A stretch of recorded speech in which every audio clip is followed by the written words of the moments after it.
kedatangan beberapa narasumber yang luar biasa.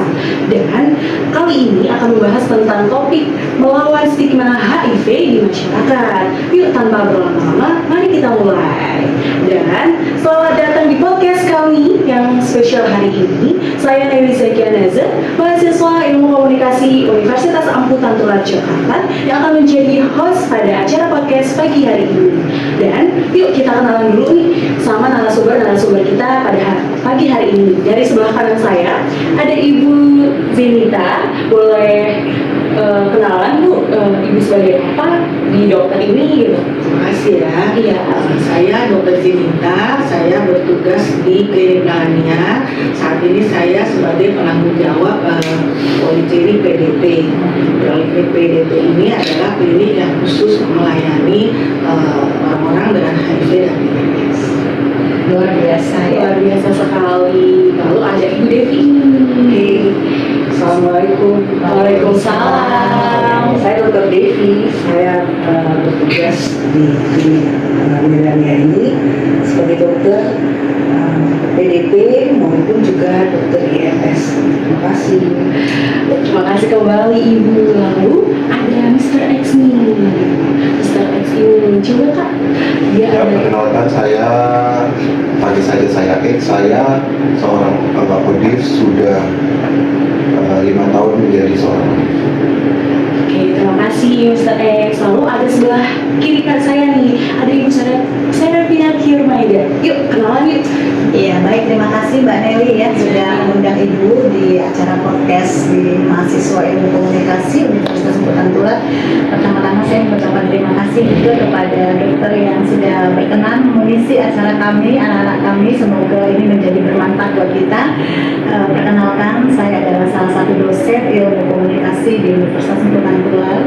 Kemudian saya sebagai pemerhati sosial pendidikan dan lingkungan masyarakat.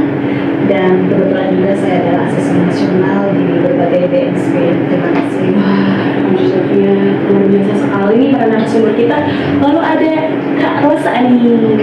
Assalamualaikum warahmatullahi wabarakatuh. Selamat pagi semuanya. Makasih untuk Kak Ani dan juga Dr. Zenita dan Ibu Dr. Devi telah mengundang saya sebagai perwakilan. Saya Rosa dari Yayasan Sukan Sejati sebagai CBS Plus atau pendamping untuk audit di wilayah Jakarta Pusat, dan saya juga sebagai focal point kawan-kawan untuk membantu pembuatan KTP, BPJS Kesehatan dan BPJS Ketenagakerjaan. Terima kasih. Terima kasih kembali Kak Rosa. Oke, pasti kalian penasaran kan tentang pembahasan kita kali ini, dan kita beralih ke Bu Zenita ini. Bu Zenita, izin saya mau nanya, nih cara penularan HIV itu menurut Ibu seperti apa sih Bu? Nah, ini ya saya mau jelasin, terutama nih pada audiens, nanti mungkin banyak mahasiswa yang akan menonton acara ini. Nah, penularan HIV itu sebenarnya tidak mudah-mudah banget gitu ya. Jadi ada prinsip-prinsip yang harus dipenuhi. Nah, kita sebutnya itu ada 4 prinsip yang utama, yaitu satu adalah exit, virus keluar dari orang yang terinfeksi. Ya, dalam arti yang terinfeksi dan belum akses obat ya, karena virus ini apabila kita sudah akses antivirus, setelah 6 bulan virus itu sudah tidak terdeteksi, berarti dia sudah tidak kemarin. Nah, jadi kita bicara exit, virus HIV keluar dari orang yang terinfeksi yang belum diobati. Tahap kedua adalah survive. Virus itu harus bertahan hidup. Karena apa? Karena virus itu cepat mati di luar tubuh. Jadi jangan pikir, oh saya terinfeksi nih dari jarum bekas pencet jerawat, ya kalau jarumnya udah di luar 1 jam dipakai lagi ke orang lain ya udah mati virusnya ya. Jadi tidak semudah itu ya. Jadi virus itu harus survive, jadi harus bertahan hidup. Nah, ketiga, dia harus sufficient, jumlahnya mencukupi. Nah, yang jumlahnya mencukupi itu apa? Yang jumlahnya mencukupi itu hanya darah dan cairan tubuh. Cairan tubuh dalam hal ini cairan di dalam tubuh yaitu cairan kelamin, cairan vagina, dan cairan semen ya, cairan sperma sebelum sperma keluar bisa pelumas. Jadi sufficient dan survive, jumlah dan yang bertahan hidup ya. Nah, keempat adalah enter. Jadi misalnya 3 prinsip ini nih udah terpenuhi terpenuhi nih ya, udah terpenuhi. Misalnya saya nih adalah orang dengan HIV, keluar darah dari badan saya. Nah, Mbak megang kan udah keluar nih, exit sudah terpenuhi, survive sudah terpenuhi, bertahan hidup karena baru keluar, dan terakhir sufficient jumlahnya juga memenuhi, karena jumlah sedikit aja dia bisa menularkan pada darah dan cairan tubuh. Kemudian siapa tadi lupa saya? Nazra pegang nih, pegang darah saya yang sangat infeksius ini yang sudah memenuhi prinsip 1, 2, 3 dipegang, tapi di tangannya Nazra tidak ada enternya, tidak ada luka, dia nggak akan ketularan.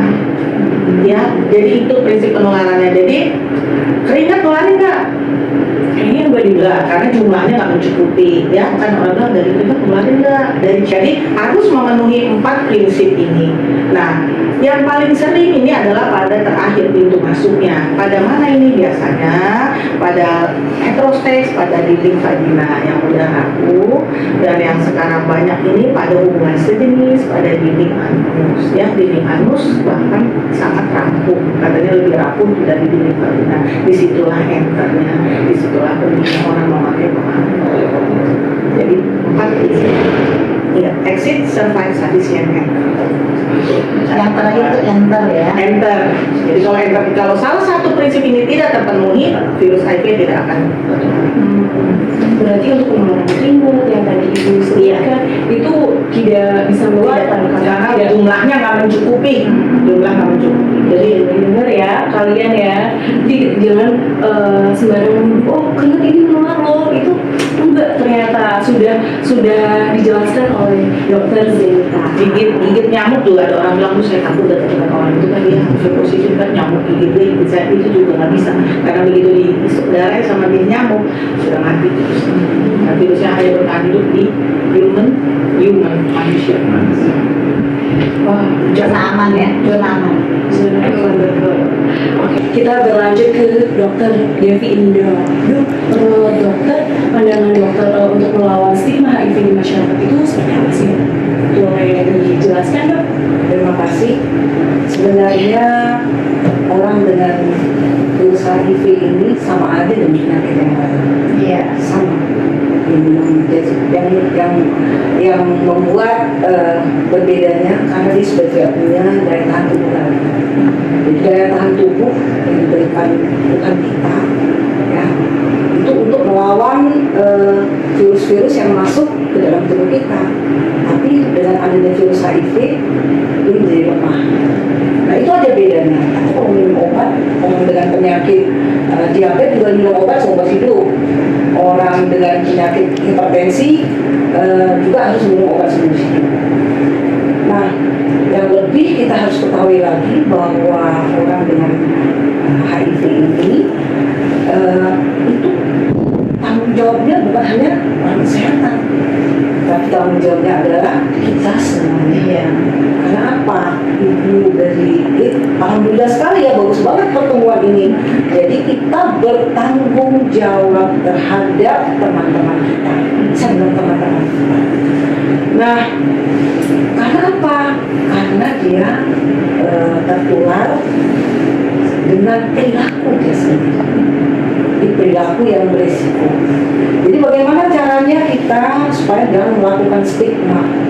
Mereka cukup menderita, mereka sudah cukup menderita. Tapi kita tahu nggak sekeliling kita? Apa kita yakin semua di sini tidak tertular virus HIV? Saya tidak tahu. Tadi Dokter Zinita sudah cerita tentang 4 prinsip, ya, 4 prinsip. Tentu saja kita bisa melihat bagaimana orang-orang bisa tertular virus HIV tidak segampang itu. Dan menurut saya juga nggak perlu di stigma karena program-program pemerintah kita semuanya menginginkan seluruh masyarakat Indonesia di screening hari ini. Salah satunya yang kita ketahui adalah ibu hamil dengan program PMTCT, Prevention Maternity Child Transmission. Kemudian dengan Catin, jadi kalau adik-adik mau menikah nanti juga akan diperiksa. Salah satunya adalah pemeriksaan dengan HIV. Jadi tak perlulah kita melakukan diskriminasi, dan bagaimana caranya kita memberikan kepada teman-teman kita ini untuk hidup tidak beresiko, dan jangan pandang yang lalu, tetapi pandang ke depan untuk menuju masa depan yang baik. Terima kasih. Jauhi orang virusnya, jauhi virusnya bukan orangnya ya. Jauhi virusnya bukan orangnya. Berarti orang dengan HIV itu justru butuh dukungan ya, Bu, ya, dari semua, sangat butuh support. dari semua orang gitu ya, dari keluarga, ya, pemerintah juga harusnya mendukung ya, Bu, ya, untuk program-program untuk lebih baik kesehatannya kayak gitu ya, Bu, ya. Izin juga. Tapi ada berbicara tentang pemerintah ya. Nah, pemerintah sudah mendukung dengan adanya Komisi Penanggulangan AIDS. Iya. Nah, Komisi Penanggulangan AIDS ini langsung diketuai oleh Bapak Gubernur kita. Jadi kalau di Jakarta, Sudin, di Timur, Selatan, itu langsung di bawah Bapak Wali Kota. Jadi, nah kita juga ada warga peduli AIDS kan, selain adik-adik dari LSM, juga ada warga peduli AIDS yang kadernya juga dari masyarakat. Kalian ya nggak boleh mendiskriminasikan para penderita HIV ya, Bu, ya. Jauhi virusnya, bukan orangnya. Ya, karena orang dengan HIV itu kalau dia ditemukan dalam stadium 1, dia tetap bisa bekerja seperti biasa. Misal orang dengan HIV itu kalau dia minum obat, dia bisa sehat, dia bisa panjang umur, bahkan umur harapan hidupnya dengan orang-orang dengan HIV itu sama, bahkan bisa lebih panjang karena dia lebih care dengan kesehatannya. Tiap bulan datang ke layanan ambil obat, dicek tensi, dicek ini ada keluhan apa ini itu diperiksa. Jadi tidak ada bedanya dengan gambaran orang AIDS ya. Kalau dulu memang zaman dulu itu ngeri ya, orang melihatnya udah jadi AIDS. Kalau sekarang kita sebutnya ODIF, bukan lagi ODA, orang dengan HIV, tapi ODIF, orang dengan HIV. Ya, saya kasih panggilan. Tadi saya mengambil dari kata Ibu ini, mereka itu jangan dimasrafkan, tapi justru harusnya dibina. Tuh, benar ya kalian. Karena masih banyak kantor-kantor yang tidak welcome ya. Kalau ketahuan, jadi dia memasukkan itu dalam MCU-nya sehingga ketahuan, terus dia biasa diminta untuk mengundurkan diri alasan kesehatan. Padahal dia nggak pernah sakit, kecuali dia yang sakit-sakitan ya, kecuali AIDS ya, siapa yang mau terima. Tapi kalau kayak gitu, dan dia bisa menikah seperti tadi kata Dokter Devi, ada program pencegahan ibu dan anak, dia bisa melahirkan di saat dia sudah tidak terdeteksi, dia bisa hamil dan dia tidak akan menularkan ke anaknya. Banyak kok pasangan orang-orang dengan HIV yang akhirnya menikah, anak-anaknya nggak ada yang kena. Ya, izin juga. Tapi kalau dari menikah dia bekerja ya. Jadi sekarang sudah ada komitmen dari beberapa perusahaan-perusahaan orang yang dengan HIV itu diberikan kesempatan untuk bekerja. Jadi tidak ada hambatan, tidak ada diskriminasi. Tadi kan kita sudah bicara tentang diskriminasi, tidak ada lagi diskriminasi. Yang penting teman-teman kita yang virus HIV-nya sudah ada di dalam tubuhnya melakukan pengobatan, terapi yang baik. Karena kalau kita pikir-pikir obatnya sangat mahal dan sampai dengan sekarang kan belum ada pengganti obat itu. Jadi jangan pernah sia-siakan. Jadi tujuan kita sebenarnya memberikan informasi yang seluas-luasnya kepada adik-adik, kepada remaja-remaja yang akan meneruskan perjuangan orang-orang tua kita agar menjadi lebih sehat. Jadi jangan sia-siakan apa yang sudah pemerintah lakukan dengan memberikan obat-obat yang gratis. Oh, mahal banget ya. Jadi marilah kita sama-sama berpikir maju ke depan, kemudian menjaga kesehatan dan memutuskan mata rantai supaya tidak lagi terjadi penularan ke depannya. Ada saya tambahin, ada slogan dari pemerintah namanya 3-0, itu pencapaian targetnya pemerintah untuk 2030. Yang nomor 1, zero kasus baru, zero kematian akibat HIV, dan zero diskriminasi. Nah itu yang kita perlu bantuan dari kampus-kampus mungkinnya mahasiswa untuk supaya mahasiswa mau ngecek loh, dia melakukan perilaku berisiko, dia melakukan hubungan seks tanpa kondom, dia suka gonta-ganti pasangan, ya berani cek. Kenapa? Kalau mau dipisah, makanya takut apa? Takut ketahuan. Kalau ketahuan kan ada obatnya. Kecuali udah ketahuan, nggak ada obat, udah tinggal tunggu mati. Nah itu boleh ya takut. Tapi kalau kita ada obat gratis lagi gitu, kenapa nggak mau? Nah ini ya kalian ini yang harus mahasiswa ajak temannya, lo berisiko nggak, lo periksa, harus periksa karena banyak orang-orang yang kaget. Padahal saya nggak terlalu sering lo gonta-ganti dok, atau mungkin dia punya pasangan tetap, pasangannya HIV positif, dia setia nih, katanya kan ada istilah kita ABC, abstinence sex, tidak boleh melakukan seks sebelum waktunya, tapi kenyataannya sekarang tidak seperti itu. Orang-orang anak-anak muda udah mulai seks dini. Kedua apa? Be faithful, saling setia terhadap pasangan. Ternyata nggak saling setia juga kan, akhirnya kita bilang pakai kondom, kemana-mana pakai kondom. Orang tua itu bicara seks tabu ya. Kita contoh lah Eropa, Amerika, Australia, seksnya bebas, tapi kenapa HIV-nya rendah, IMS-nya rendah? Karena orang tua tidak bicara tabu untuk menyuruh anak-anak memakai kondom. Kamu umur 12 sudah mens ya, kamu pakai ini ya supaya nggak hamil. Di kita kan nggak bisa seperti itu. Kita orang timur, kita diajarin agama, larangan-larangan. Akhirnya anak-anak tanggung sekarang belajar sendiri. Mereka buka-buka HP. Kalau zaman saya dulu nggak ada HP. Kalau sekarang, masa dia mau nanya, "Ma, hubungan saya ke laki sama laki itu gimana sih?" Dia jadi kali aja seks jenis kayak apa. Nah, jadi seks itu harus diajari lebih dini, harus terbuka. Jangan lagi anak-anak dimana-manain, misalnya dari itu dia bisa lebih pintar dari kita kok. Iya betul. Jadi gitu ya. Jadi teman-teman nanti di kampus, ayo kapan cek HIV, kita beri penyuluhan lebih dalam dengan Dr. Devi, nanti kita datang. Izin juga ya, izin menyampaikan. Jadi saya menyempurnakan apa yang disampaikan oleh Dr. Sinita tadi. Jadi sebenarnya pemerintah kita itu sudah sangat maju ya, sudah sangat mendukung sekali program ini. Sebenarnya anak-anak sekolah itu sudah mendapatkan pendidikan, ya, dapat pendidikan di sekolah-sekolah. Namanya program Aku Bangga Aku Tahu. Jadi kita datang ke sekolah-sekolah memberikan informasi yang jelas tentang kesehatan reproduksi sesuai dengan usianya. Jadi mereka itu kita berikan sesuai dengan usia, secara penerimaan mereka bagaimana dengan usia mereka, agar mereka memahami dan menjaga apa yang disebut dengan organ reproduksinya. Jadi sebenarnya sudah sangat luar biasa lah pemerintah kita memperhatikan program ini dengan baik, dan kita yakin kok saya sebenarnya saya dulu sebelumnya bertugas di Puskesmas Kecamatan Pasar Minggu. Jadi kita sudah masuk ke universitas-universitas, perguruan tinggi bekerja sama, dan kita melakukan cek atau tadi tes HIV untuk mengetahui bagaimana apakah kondisi tubuh kita itu apakah sudah tertular, dengan memberikan edukasi yang benar agar mahasiswa, pelajar, masyarakat semuanya mengerti apa itu HIV. Jadi sekali lagi izin saya mengatakan supaya kita semua bermanfaat. HIV ini adalah virus. Jadi kalau kita berbicara tentang HIV adalah virus, sedangkan AIDS adalah penyakitnya. Karena HIV menghancurkan daya tahan tubuh manusia yang kita kenal dengan CD4 atau yang disebut dengan sel darah putih. Sel darah putih itu adalah tentara di dalam tubuh kita.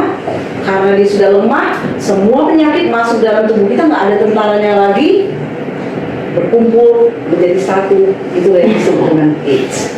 Jadi orang HIV belum tentu AIDS, tapi AIDS sudah pasti HIV. Terima kasih. Terima kasih Ibu atas penjelasan yang sangat bermanfaat ini. Untuk periksanya sendiri, kalau udah periksa hasilnya itu nanti per orang itu pasti rahasia dong ya Bu? Pasti rahasia, itu konfidensial. Kita tidak akan beritahu. Bahkan orang tuanya pun bisa tidak tahu. Saya pernah punya pasien seperti itu, dari dia masih mahasiswa tingkat 2 sampai dia lulus, sampai dia bekerja, akhirnya orang tuanya baru tahu. Nah, orang tuanya sampai nangis-nangis, dia bilang anaknya nggak pernah sakit, di antara anaknya ini yang paling sehat, dia lulus dengan nilai terbaik, dia bisa kerja di tempat yang dia senangi, cuman stigmanya dia sangat tinggi, dia tidak berani kasih tahu orang tuanya. Tapi akhirnya orang tuanya tahu setelah dijelasin, ya akhirnya dia bilang dia senang sekarang, dok, aku setiap malam mama ngingetin obat, kamu obatnya minum ya, berarti udah ada support system dari kami, dan dia sangat senang sekali. Jadi tadinya yang minum obat sembunyi-sembunyi, sih taruh sana sini. takut gitu. Iya takut dimarahin, padahal perlu ya support system dari teman-teman, dari sahabat-sahabat. Kemarin juga ada yang datang ke saya tuh, akhirnya saya buka open status saya sama sahabat-sahabat saya. Mereka semua pada ngerangkul saya, pada ini. Dia takut gitu, dia ngomong nanti gimana, jadi berubah, jadi ternyata enggak ya. Itu kan sesuatu yang positif. Itu karena stigma yang perlu diketahui juga supaya nanti di tempat-tempat di diskusi ya, tempat-tempat ibu desa, Iya. di tempat-tempat kita sekolah apa segala macam, ya itu mohon dilindungi anak-anak kita. Jadi anak-anak kita itu hendaknya kalau memang dia sudah mereka tahu posisinya itu, janganlah mereka dikucilkan, ya kan? Dan salah satunya pengalaman saya kan juga di STI, jadi kita turun-turun ke lapangan, turun-turun ke ke panti-panti pijat, turun ke kafe-kafe. Nah, banyak anak-anak remaja yang sudah terlibat di situ karena artinya anak-anak itu yang terlambat, mungkin yang terlambat 5 menit terlambat suruh pulang, mestinya anak-anak itu disuruh masuk, disuruh melakukan siram bunga kayak apa itu, setelah itu boleh mengikuti pelajaran. Jadi sebenarnya dari pendidikan juga harus care dengan itu. Jadi anak-anak kita tuh nggak berani pulang kan, dimarahin orang tua, jalan-jalan. Jadi saya ketemunya mereka itu di tawar-tawar gitu ya. Rosa juga tahu ada pasti mau ngerti banget tuh saya. Izin ya. Kebutuhan. Penjelasan dari para dokter-dokter ini, kita beralih ke Ibu Serabian. Bu, makanya Ibu izin. Menurut Ibu, pandangan Ibu melihat situasi yang seperti ini itu seperti apa? Iya, pertama tentu ya dalam melihat situasi seperti ini cukup prihatin ya dokter ya, teman-teman ya. Karena kenapa? Karena kita kalau merasakan seperti orang yang seperti demikian, pasti kita punya rasa untuk bagaimana. Ada dua hal, mungkin akan menjauhi, mungkin juga akan memberi motivasi, ya kan? Nah, kenapa sekarang ini dikatakan banyak orang yang dibully dengan hal-hal yang seperti itu? Padahal sebenarnya tadi sudah disampaikan sama dokter terkasih kita ini sudah luar biasa memberikan pencerahan kepada kita semua bahwa tidak perlu dikucilkan juga kan, dan mereka itu ada obatnya gitu loh. Dan pemerintah juga sudah bergerak kan melakukan turun langsung juga ke masyarakat untuk memberikan kesehatan kepada mereka. Dan juga saya pernah dengar nih dokter, kalau di pemerintahan itu juga sudah ada namanya suntik ARV itu ya, kalau nggak salah ya. Kalau belum ada itu, tidak ada suntik ARV. Kita masih dalam bentuk obat diminum setiap hari. Jadi bukan yang disuntik bukan, belum masuk, itu belum ada di program pemerintah. Kalau program pemerintah itu yang kita baca pernah di artikel nih Bu, dibaca artikel bahwa itu adalah salah satu yang membantu untuk mengurangi rasa sakit atau mengurangi imun tubuh yang lemah seperti itu. Ini saya juga kurang tahu, mungkin nanti dari dokter bisa dapat memberikan pencerahan. Nah itu kemudian kalau di sisi komunikasi, tentu dari psikologi komunikasi ya Mbak Nelly ya, bahwa kita harus memberikan motivasi kepada teman-teman kita di luar sana, bagaimana kita bisa merangkul, memberikan motivasi kepada mereka, dan jangan mencoba untuk menjauhi mereka, karena suatu saat nanti kita tidak tahu ya, seperti tadi dokter katakan, kita diperiksa sepertinya sehat, tapi pas diperiksa kita terkena ya kan. Jadi sampai saat ini mari kita semangat untuk menuntaskan dan memberantas semua kata stigma. Iya betul. Nah jadi kita bagaimana caranya membangun sinergitas kita, membangun motivasi kepada teman-teman kita di luar sana. Nah dalam komunikasi itu ada efek di mana ada kognitif, afektif, dan behavioralnya. Bagaimana perubahan perilaku terhadap teman-teman kita di luar sana. Jangan sampai muncul, kalau sekarang ini kan kita sudah bersifatnya pengetahuan ya, memberikan kognitif ya, memberikan pengetahuan tentang kesehatan bagaimana untuk mengatasinya ya kan. Nah, bagaimana untuk memunculkan dan membangkitkan semangat, itu semua knowledge kan, pengetahuan kognitifnya. Tetapi dalam sisi afektifnya tentu ada kan, emosional yang pasti ada, rasa emosi itu pasti ada. Nah yang kita rubah itu apa? Nah sekarang kita behavioralnya, yaitu perubahan perilakunya. bagaimana membangkitkan semangat mereka sehingga pengetahuan yang kita sampaikan ini sangat bermanfaat. Nah, inilah gunanya teman-teman kami ini, anak-anak kami ini, Dok, ya, memberikan penyuluhan sosialisasi ini supaya nanti siapa tahu nih dokter diundang di kampus kami, ya kan, memberikan penyuluhan kepada teman-teman semua di sana dan mungkin juga kepada lingkungan sekitar kita kan nggak apa-apa ya, di RT, RW, kecamatan kan nggak jadi masalah juga sebenarnya karena ini adalah perlu disosialisasikan juga gitu. Seperti itu Mbak Nelly. Wah, terima kasih penjelasannya Ibu. Kita beralih ke Mr. X nih. Mr. X, boleh ceritakan nggak sih Kak, sejak kapan Mr. X ini mengidap HIV? Saya menjadi seorang ODIF itu sudah 5 tahun itu, Kak. Oh, 5 tahun? Iya, 5 tahun. Saya terhidap virus HIV, saya ditulari oleh pasangan saya. Setelah itu saya mempunyai berumah tangga. Cuman semenjak pertama kali saya tertular HIV, saya itu tidak takut untuk cek dan berobat. Wah, bagus Ya. nih. Jadi ya alhamdulillah puji Tuhan, anak istri saya negatif. Luar biasa, keren. Jadi untuk masalah stigma itu sendiri, ibu dosen, ibu dokter, saya mengalami pembulian seperti itu. Jadi saya sudah berusaha untuk jujur kepada lingkungan sekitar saya. Cuman sepertinya lingkungan saya masih memandang sebelah mata terhadap ODIF itu sendiri. Jadi saya memutuskan untuk lebih baik saya mengundurkan diri daripada menimbulkan pertanyaan-pertanyaan baik di masyarakat seperti itu.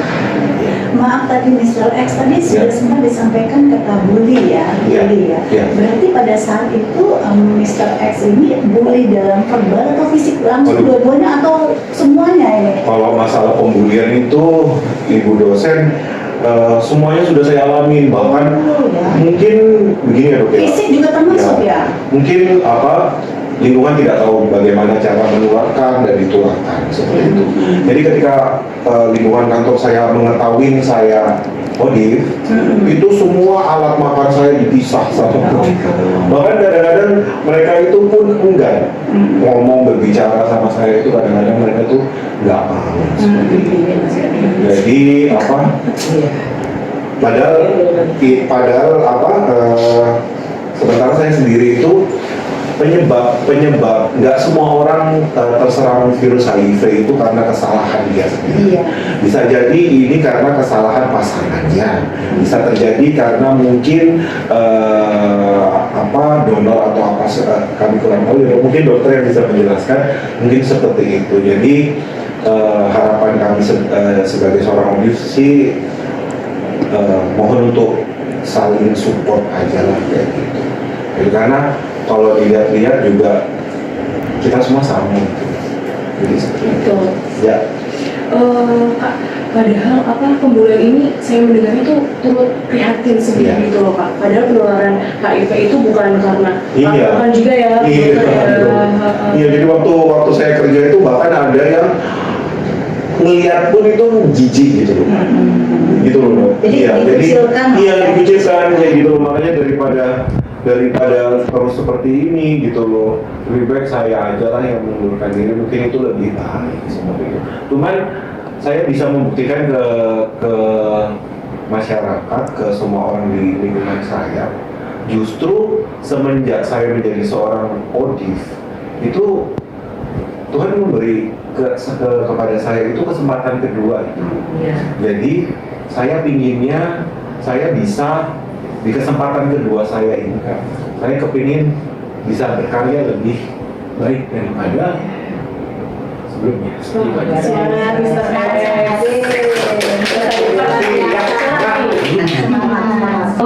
Mr. X, kita lanjut ke Kak Rosa Anika. Kak, izin Kak, saya mau tanya. Kak Rosa ini kan sebagai salah satu staf di Sri Kandi Sejati itu ya Kak. Nah, boleh diceritakan nggak sih Kak, kakak itu Serikandi Sejati itu mereka itu tujuannya apa?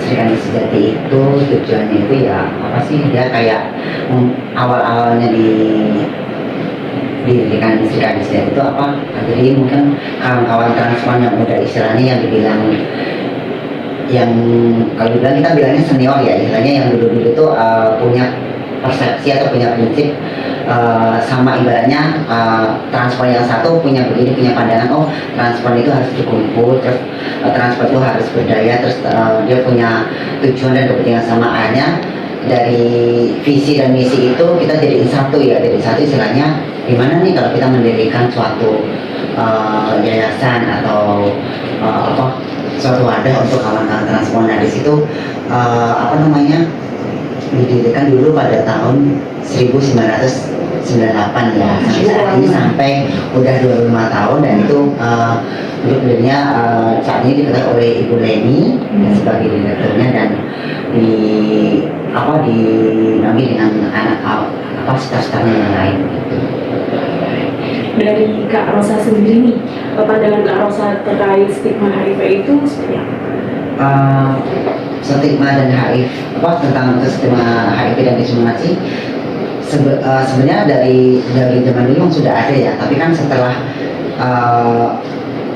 mulai berkembangnya kayak saat ini inovasi baru kan, stigma dan diskriminasi itu sudah mulai berkurang. Kalau dulu kan stigma dan diskriminasi itu sangat tinggi, apalagi untuk komunitas transpuan ya. Transpuan istilahnya dibilangnya mungkin dibilangnya sebagai sampah masyarakat, orang yang tidak berguna, padahal tidak semuanya transpuan seperti itu. Nah, transpuan itu dulu istilahnya tidak bisa berdaya, padahal kan setiap manusia itu kan punya keahlian dan keterampilan masing-masing ya. Mungkin seorang transpuan punya keahlian dalam bidangnya, mungkin memasak, salon, tentang tata boga, atau keahlian lainnya gitu, tentang teknik komputer atau apa. Nah, tapi kalau orang dulu kan mikirnya transpuan itu hanya dibilangnya paling isinya ngamen, terus dibilangnya kalau bahasa kita makan, itu kan tidak semuanya transpuan seperti itu. Transpuan itu bervariasi ya, ada yang berpendidikannya dari SD, SMP, SMA, terus ada yang D3, ada juga yang sampai perguruan tinggi S1 juga ada, tapi kan semua itu kembali ke diri kita. Nah, stigma dan diskriminasi itu dulu kan sangat tinggi ya, istilahnya kalau ibaratnya kita datang ke suatu instansi, ibaratnya kita ke puskesmas. Puskesmas itu kan tahunya kalau kita datang kan, apalagi kalau pas pertama datang pasti dari sapamnya gitu, tapi kan pasti ini kelompok-kelompok apa nih ibaratnya dibilangnya, tapi kita sebagai pendamping ya awal-awalnya emang transpuan itu sangat dipandang rendah ya, istilahnya ini mungkin orang berpikirnya dalam hati dia nilainya dari atas sampai bawah, ini laki apa perempuan. Pasti di situ itu stigma mungkin dan muncul dari stigma orang lain, dan juga muncul dari stigma diri sendiri ya. Diri sendiri dalam arti kalau aku datang ke puskesmas aku diginiin, dilihatin orang. Ini sebenarnya stigma diri sendiri, dan juga stigma dari orang itu kan ini laki atau perempuan, dari atas bawah gitu. Pasti itu muncul karena setelah ya itu kan juga adanya istilahnya kayak mungkin kita belajar ya tentang mungkin kayak teman-teman kayak para legal apa sih sebenarnya stigma dan diskriminasi. Nah, disitulah kita belajar bahwa stigma dan diskriminasi itu harus dikurangi, karena muncul dari diri sendiri dan dari orang lain. Nah, setiap kita datang ke puskesmas atau apa, kita jadi mengadvokasi kepada bagian, mungkin dari pertama kali kan datang pasti sapamnya, bagian antri loket, saat pendaftaran, saat nanti detensi, terus saat nanti di ruang konseling kan beda-beda kan orangnya, karena makanya di situ kita mengadvokasi ke para staf untuk mungkin di para staf-staf di puskesmas, nonton boleh emang mendaftarkan sesuai KTP dong, karena tapi kita mensosialisasikan bahwa nanti tolong dipanggil nama panggilannya aja. Jadi saat pendaftaran tuh nama asli KTP, terus garis miring tuh nama panggilan atau nama panggung begitu. Jadi yang dulu sangat tinggi, tapi saat ini sih sudah berkurang gitu. Jadi istilahnya ketika ada yang mendiskriminasi ya kita sosialisasi bahwa tidak semuanya orang seperti itu. Dan kita mengasih tahu bahwa untuk trans itu kalau ketika datang ke instansi mungkin kepolisian atau ke dukcapil atau apa namanya, jangan pakai pakaian yang senonoh dalam arti yang sopan gitu. Ya, di atas batu harus sopan. Jadi Ada etikanya. ada etikanya, jangan pakai rok mini. Itu kan akan menstigma diri sendiri juga. Dan memancing orang juga. Ya, memancing orang juga. Berarti transpuan dan pemuda HIV ini tidak jauh-jauh dan kalau udah sering didiskriminasi ya Pak. juga. Ya, tapi seiring perkembangan zaman, teknologi, terus pemahaman mereka masing-masing orang itu sedikit demi sedikit diskriminasi itu sudah berkurang. Saya menambahin lagi ya teman-teman. Jadi menurut pendapat saya pribadi, sekarang itu juga banyak konten kreator dari transpuan ya, kalau nggak salah. Banyak dari konten kreator baik itu make up, terus baik itu masak, itu banyak dari transpuan gitu loh. Makanya untuk masalah stigma itu tolong kesampingkan gitu, karena kita juga kreatif, kita juga sama gitu loh. Bahkan iya gitu loh, punya skill gitu loh. Bahkan ada beberapa konten kreator itu yang tidak takut untuk memberitahukan bahwa saya Oda, saya Oda dan saya bisa berkarya. Dan bahkan ada yang bisa sampai dapat beasiswa di luar negeri dengan status beliau sebagai Oda. Jadi seperti itu. Jadi stigmanya perlu disingkirkan dulu lah. Sampaikan dari transpuan itu mereka itu sebenarnya berprestasi Iya, ya kayak. betul. Jadi dukungan dari dokter, dari ibu dosen mewakili kita sebagai ODIF dan anak muda itu sangat berarti banget sekali untuk kita gitu. Ini barangkali ibu-ibu dan Mr. X aus atau Iya. Saya nggak minum kopi soalnya. Iya. Ya. Kalau makan lagi itu Biar agak santai dulu ya. cacing di perut itu keluyukan Tapi semakin banyak ya dok ya untuk sesama ODIF gitu di pertumbuhan di Indonesia. Kalau dibilang semakin banyak ya enggak ya, kan kita punya target nih, kalau pemerintah tuh punya target selain 3.0 tadi adalah triple 90. Nah triple 90 itu katanya sudah tercapai sekarang triple 95 ya untuk di 2030. Yang namanya program selalu ada target ya, tapi walaupun ntar targetnya nanti bisa molor lagi. Setahu saya dulu target Indonesia bebas TB 2010, tapi ternyata sekarang TB-nya sangat banyak gitu kan. Tapi ya memang begitulah ya namanya program, ada dana bantuan pasti harus ada target. Tapi sekarang target kita itu adalah triple 95 untuk HIV, bahwa orang 95% orang yang berisiko tahu kalau dia HIV, 90% dari yang HIV dia mengakses obat anti HIV, dan 95% dari yang mengakses itu virusnya tidak terdeteksi. Jadi ada triple 95 dan ada triple 90. Itu aja sebenarnya sih. Kalau kesadaran apalagi nih dari anak-anak muda ini udah tinggi kesadaran soal HIV, pasti akan berbondong-bondong akan meriksa. Biasanya sih seperti itu ya. Biasanya kalau ada podcast, dulu saya juga pernah ke podcast waktu saya masih di Puskesmas Senen dengan selebgram. Itu anak-anak wanita takut katanya habis pedicure ntar ketularan HIV bukan apa. Berbondong-bondong langsung ada tes HIV cuma gara-gara habis pedicure. Ya itu jadi kan kadang-kadang perlu dijelasin gitu. Nggak usah gara-gara takut, nggak usah terlalu berlebihan gitu loh. Tapi kalau kita memang punya faktor berisiko dan memenuhi syarat 4 periksa tadi, itu bolehlah kita periksa. Berbicara tentang target nih, pemerintah itu kan saya dengar itu selain dari target menuju 0M sekarang, berarti salah satunya target untuk menekan minimalisir pengidap HIV itu ya Bu ya? Iya, maksudnya 95% yang HIV tahu kalau dia HIV. Sekarang di antara kita gini, kan kita nggak tahu ada yang udah pernah periksa belum? Siapa tahu dia HIV, siapa tahu dia ketularan dari suaminya, siapa tahu suaminya begitu atau anak-anak, siapa tahu dia ketularan dari orang tuanya. Siapapun yang pernah melakukan perilaku berisiko, dia wajib periksa sekali deh seumur hidupnya paling enggak. periksa habis itu oh iya udah aman. Kadang-kadang kok saya bisa kena HIV ya, padahal suami saya nggak pernah begini. Totonya dia kena dari pacarnya yang dulu pengguna narkoba suntik. Saya pernah nemuin ibu hamil. Karena sejak virus masuk sampai menimbulkan gejala itu bervariasi setiap orang. Ada 5 tahun baru mulai muncul gejala setelah virus masuk. Ada yang 10 tahun. Tergantung juga dari tahan tubuh orang itu sendiri gitu. Jadi saya nggak gini. Saya bagaimana saya pas kita cek suaminya negatif. Aduh, gimana nih? Pas kita korek, oh iya dulu dia pernah punya pacar. Suaminya mengerti gitu loh istilahnya hal-hal seperti itu. Makanya kita tuh Berarti nggak mudah juga sih memberikan apa sih kepercayaan sama masyarakat atau kampus-kampus kali ya, masyarakat sekitar, lingkungan juga ya. Kalau menurut kami sih, Ibu, saya juga Harus sebagai, komunikasi. ya, saya waktu terdampingi dulu saya posisinya kan mahasiswa juga gitu ya. Saya rasa di dalam dunia pendidikan juga dosen pendamping itu juga kaitannya perlu. Iya. Ya, jadi untuk mendampingin para siswa-siswa ini biar sebelum kejadian lebih baik diarahkan ke hal-hal yang lebih positif. Iya, setuju. Iya, seperti itu.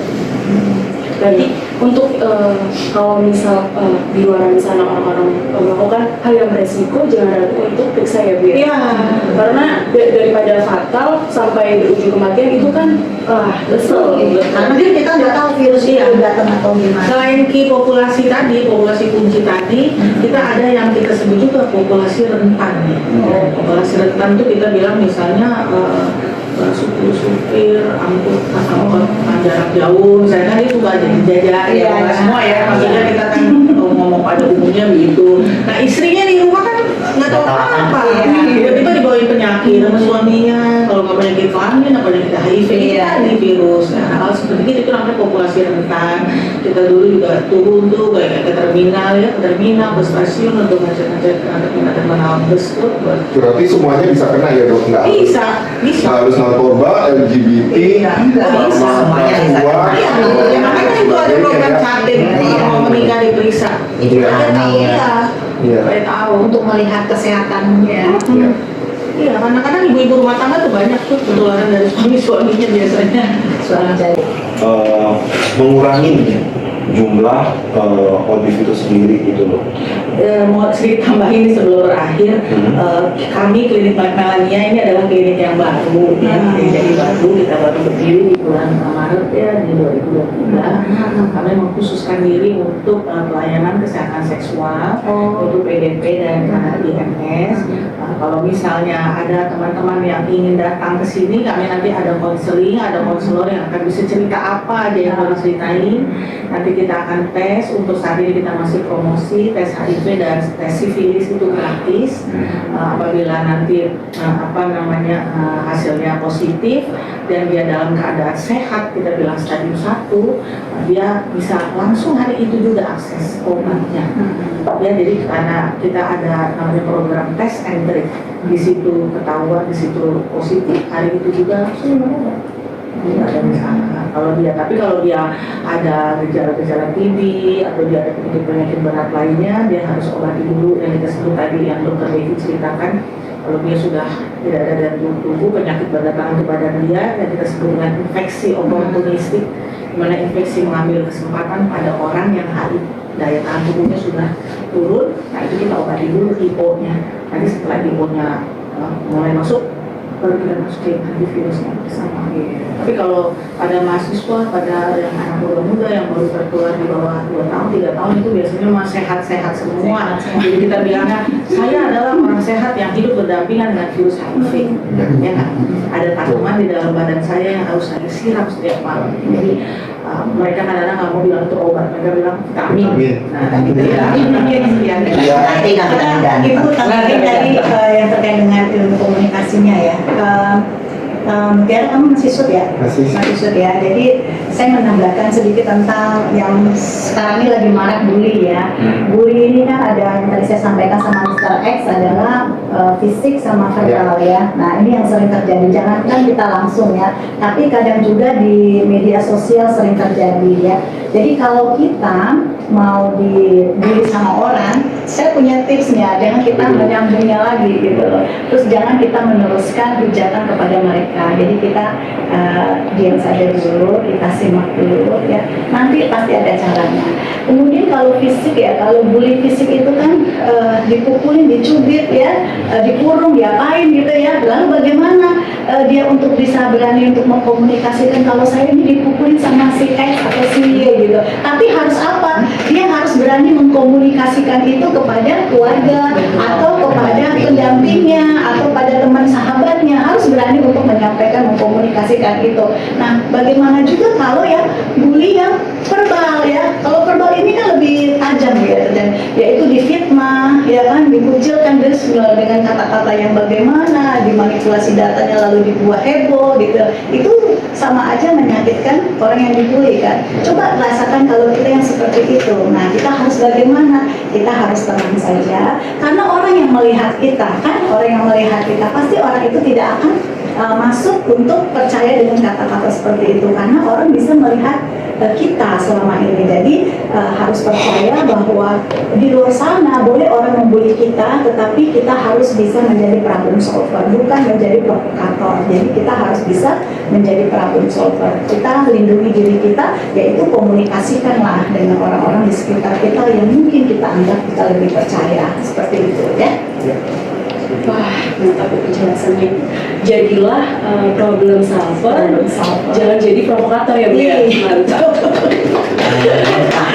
Jadi kita di LSM Yayasan Serkan Sejati juga sudah banyak membantu banyak kawan-kawan yang tadinya tidak punya KTP, hampir 100% itu sekarang sudah punya KTP, dan juga BPJS Kesehatan dan juga BPJS Tenaga menerima upah.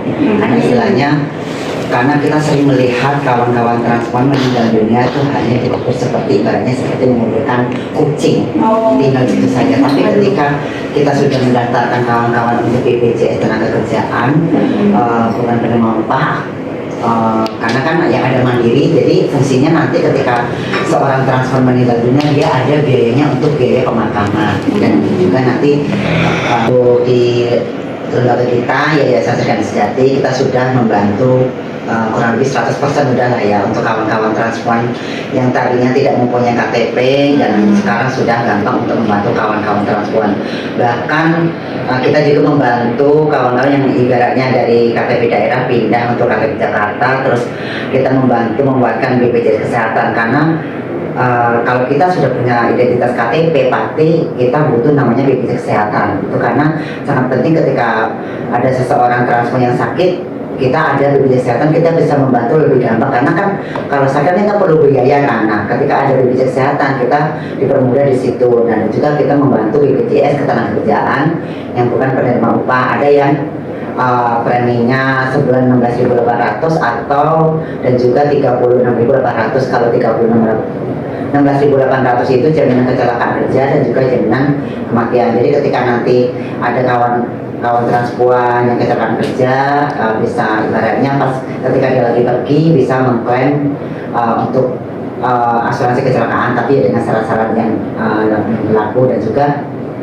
ketika ada kawan transpuan meninggal, itu ada biaya untuk penguburannya, karena kebanyakan saat dulu kan waria itu meninggal tuh istilahnya sangat membutuhkan biaya. Ibaratnya Jakarta itu untuk biaya pemakaman aja nggak cukup, istilahnya 100.000 ya kan, 100.000. Nah, makalah di situ kita dibentuk, kita bekerjasama dengan suara kita staf ISS 5 wilayah di Jakarta Pusat, Timur, Selatan, Barat, Utara itu ada vokal masing-masing. Nah, kita bersama dengan itu membantu kawan-kawan bikin KTP, BPJS Kesehatan, BPJS Tenaga. Nah, itu kita juga membantu ketika kawan-kawan yang ibaratnya dia lagi mangkal itu kan, ada yang kena razia dari Satpol PP atau Dinsos, kita membantu mereka untuk agar bisa keluar. Kalau dulu kan ibaratnya dengan mami-mamiannya gitu kan, tapi sekarang kita dengan focal point wilayah masing-masing. Jadi pada kayak saya di pusat membantu kawan-kawan yang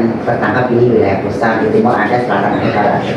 Ada tanggung jawab Ya. masing-masing ya, direksinya. Ya, selain dari HIV, penanganan HIV, kita juga penanganan HIV juga banyak, dan juga kita bekerja untuk masalah KTP admin, karena walaupun transpuan itu juga sebagai warga negara yang berhak mendapatkan admin, itu tidak ada istilahnya diskriminasi. Kalau dulu kan sangat susah banget untuk mendapatkan admin itu, karena istilahnya kita belum punya gimana ya, kayak jalurnya ke dalam itu. Kita punya KTP, nggak ada, karena ini sangat harus mau kalau lompat dulu, dikit. ya maaf ya, kalau dulu kan kita mau bikin KTP-nya ya biasalah, harus ada ini gitulah kan. Kalau ada ini baru jadi. Kalau sekarang saya sebagai focal point, tanpa ibaratnya saya nggak minta imbalan, tapi yang penting kamu ada biaya ibaratnya untuk beli apa namanya materai gitu kan, untuk beli materai tanda tangan, ada kakak penjamin, ada kakak foto KTP, dan situlah kita langsung jalan ke dukcapil wilayah masing-masing. Membantu kawan-kawan transform bikin admin itu tahun 2021 bulan Juni sampai sekarang saat ini. Jadi sekarang semua transpuan punya KTP ya, dan semua itu lagi ya. Iya. Berarti Jadi rasanya itu. Perikanan sejati ini sangat berperan besar ya. Iya, Bagaimana transpuan? Ya karena emang yang di Jakarta itu salah satunya cuma ya jangan Serikandi Sejati. Kalau yang untuk transfernya kan untuk yang muda-muda, ada transkul untuk dari kayak wari-wari muda umur ibarat 20 sampai 35. Kalau 33 batasnya itu untuk mengadakan kayak mungkin pelatihan ibaratnya yang ya kayak belajar mungkin tentang masalah HIV dasar, tentang paralegal atau tentang Apa bu? transkul. Jadi waria-waria transfer Di bawah masih ISS, muda, di bawah iya, ISS. dia di bawahnya sanggar suara gitu. Jadi waria-waria muda lah ya yang transfer itu. Jadi di situ nanti ada biasanya setahun sekali diadakan kayak lomba transkul gitu. Istilahnya siapa sih nanti yang menjadi juaranya, terus Supaya yang angka lah ya, dikasih mewakili tampilan. nah itu ya dan sebenarnya transfer itu apa ya, semua kembali ke diri kita masing-masing ya. Ibarat kita ingin dihargai orang, yang menghargai diri sendiri dulu. Betul. Ibarat dari cara perilaku, berpakaian, kita kemana itu di situ. Setelah kita mencintai diri sendiri, pasti orang lain mencintai. Keren, hargailah diri sendiri, maka akan dihargai oleh orang lain. Oke, tidak terasa nih berakhir sudah podcast hari ini. Barangkali dari para narasumber ada closing statement. Silakan dari Ibu Zenita dulu. Ya, kalau sama saya menghimbau sekali lagi untuk teman-teman mahasiswa di kampus, ayo periksa tes HIV dan IMS kalau kalian pernah melakukan perilaku berisiko. Tidak usah takut, karena kalau ternyata hasilnya positif, kita ada obatnya, dan obatnya itu gratis dari pemerintah. Terima kasih. Dan oh ya, satu lagi, jaga perilaku berisiko. Kalau kita sudah melakukan hubungan seks, kondom harus selalu konsisten kondom 100%. Tidak bisa bilang kadang pakai kadang enggak, tidak boleh. 100% kondom. Dan ingat ABC tadi, abstinensia, tidak bisa abstinen, be faithful tidak bisa kondom. Ya, Ibu. Nggak ditambah pakai prep. Oh iya, ada beberapa kali tapi nanti dipanjang. Iya. Yang berikutnya ya. Karena saya sama guna prep. Oke, kita beralih ke Bu Devi. Silakan Ibu. Saya tidak panjang-panjang. Saya mengharapkan adik-adik saya, anak-anak saya, teman-teman saya, para remaja, jangan melihat ke belakang, tapi tantang yang ke depan. Bagaimana caranya kita menjadi lebih sehat, berperilaku lebih sehat, menjauhi risiko untuk mendapatkan penyakit yang lebih berat. Dan mari kita bersama-sama memutuskan mata rantai penularan HIV maupun STI agar negara kita terbebas dari penyakit-penyakit yang mungkin dianggap penyakit-penyakit yang menakutkan dan didiskriminasi. Mari kita hentikan pembulian kepada teman-teman kita. Mereka sudah cukup menderita dengan apa yang dideritanya. Dan banyak juga teman-teman kita dengan HIV banyak yang sangat berprestasi. Jangan takut teman-teman, mentari akan mengosong dirimu menjadi lebih terang. Statement yang sangat luar biasa, Bu. Kita beralih ke Ibu Sere, silakan Ibu. Kalau dari saya, tidak ada yang mustahil bagi Tuhan. Kita semua pasti sehat. Dari Mr. X, Kalau dari saya sih stop bullying sama perlakukan kita sama dengan yang lain. Sip, keren. dan Kak Rosa. Kalau dari saya, stop diskriminasi baik itu untuk kawan-kawan komunitas dan ODIF, karena kita semua sama, tidak ada bedanya. Seperti warga negara Indonesia yang berhak untuk mendapatkan hak kita sebagai warga negara. Luar biasa. Baik, terima kasih Dr. Zenita, Sama-sama. Dr. Yazri, dan Mr. X, dan Bu Sere, dan Kak Rosa, dan atas wawasan dan pemahaman yang berharga mengenai cara melawan stigma HIV, dan pemahaman lainnya yang luar biasa dan penting untuk membangun masyarakat yang inklusif dan berprestasi nih untuk memahami tentang stigma HIV ini. Dan itulah akhir podcast kita hari ini. Terima kasih kepada narasumber dan semua pendengar. Mari sama-sama berjuang melawan stigma HIV di masyarakat kita. Sampai jumpa.